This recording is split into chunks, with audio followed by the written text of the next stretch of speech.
ഞാൻ എടുത്ത് വെച്ചിട്ടുള്ള പാൽപ്പാടയാണ് ഇത്. ഇത് കുറച്ച് ദിവസത്തെയാ. അപ്പോൾ ഇത് കുറേശ്ശെ ആകുമ്പോഴത്തേനും നമ്മളത് ബട്ടറാക്കി വെച്ച് കഴിഞ്ഞാൽ നമുക്കത് പിന്നെ കുറച്ച് ബട്ടർ അധികം ആകുമ്പോഴത്തേനും നമുക്കത് ഒരുമിച്ച് അതുരുക്കി നെയ്യാക്കി എടുത്ത് ഉപയോഗിച്ചാൽ മതിയല്ലോ. അപ്പോൾ ഇത് നല്ല തണുത്ത വെള്ളം എടുത്തിട്ട് തണുത്ത വെള്ളം ചിലർ ഐസ് എടുക്കും.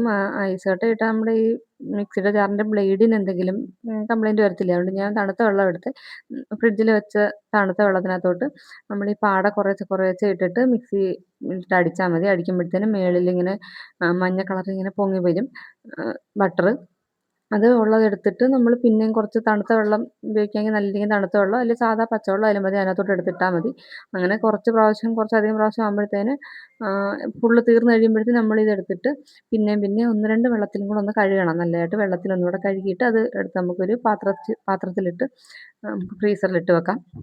ഈ പാൽപ്പാട അതേപോലെ നമ്മൾ ഫ്രീസറിലിട്ട് വേണം വെക്കാൻ. ഇത്രയും എനിക്കിപ്പോൾ കിട്ടിയത് അത്രയും പാൽപ്പാടയ്ക്കകത്തുനിന്ന്.